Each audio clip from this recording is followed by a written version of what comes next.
Voici l'histoire de Monsieur Clément Nsakou. Clément a 55 ans et il vit en Belgique depuis 10 ans. Chaque matin, il se réveille à 4h30 pour se préparer à aller travailler. Sa vie est rythmée par la fatigue, les longues journées, mais aussi par le courage et la responsabilité qu'il porte chaque jour.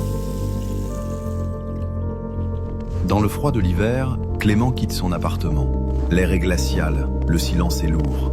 Comme chaque jour, il marche vers l'arrêt de bus, fatigué mais déterminé, prêt à affronter une nouvelle journée de travail. Dans le bus, Clément regarde par la fenêtre. 10 années déjà passées en Europe. Il pense à tout ce qu'il a donné, à tout ce qu'il a sacrifié. Loin de sa famille, il travaille sans relâche pour envoyer de l'argent au pays. La première étape de sa journée commence ici, dans un immeuble de bureau. Clément travaille comme agent de nettoyage depuis plusieurs années. Chaque matin, il pousse son aspirateur dans les couloirs encore vides, puis il prend la serpillière pour laver le sol. Dans le silence du matin, alors que la ville dort encore, Clément accomplit son premier travail de la journée. Il sait que ce n'est que le début, car une fois ce service terminé, une deuxième journée l'attend ailleurs. Dans le bus, Clément regarde par la fenêtre. La fatigue est visible sur son visage, mais sa journée est loin d'être terminée. Il se rend à son deuxième emploi, dans un entrepôt logistique. Là-bas, il travaille comme manutentionnaire. Il prépare les commandes, déplace des cartons lourds et organise les colis pour l'expédition.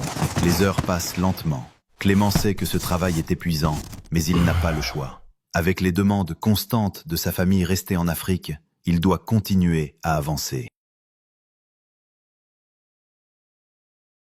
Vers 23h, Clément prend enfin le chemin du retour. La journée a été longue et difficile.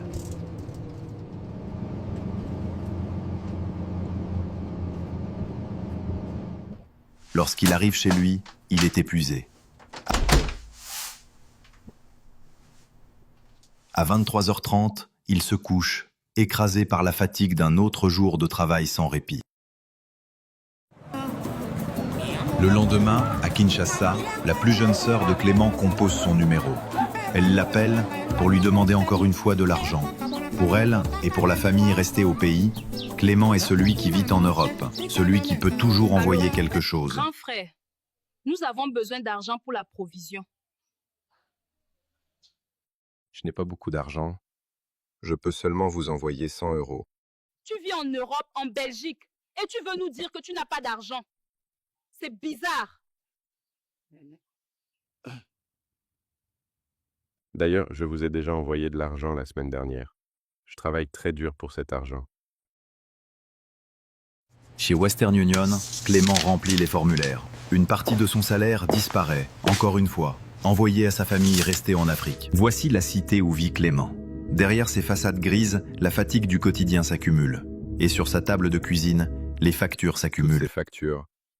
Et en plus, ma famille en Afrique qui me demande encore de l'argent.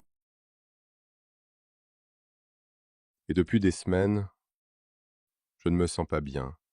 Je me sens fatigué. La santé de Clément se dégrade. Fatigué et affaibli, il décide de consulter un médecin. Face au docteur, il raconte sa vie. Se lever chaque matin à 4h30, rentrer chez lui seulement vers 23h. Un rythme qu'il endure depuis 7 ans, sans répit, enchaînant travail après travail. Le médecin l'écoute attentivement et lui conseille d'arrêter, de prendre enfin du repos. Car continuer ainsi, dit-il, pourrait avoir de graves conséquences pour sa santé. Comme chaque jour, Clément se lève à 4h30 du matin, fatigué et épuisé avant même que la journée ne commence. Le lendemain matin, le même schéma se répète. Clément est toujours aussi fatigué, toujours épuisé. Le jour suivant, comme toujours, Clément se lève de nouveau à 4h30, le corps lourd et brisé par la fatigue. Mais le 4e jour n'est pas comme les autres. Ce matin-là, le réveil sonne, mais Clément ne se réveille pas. Après tant d'années de travail et de sacrifices, il s'endort pour toujours.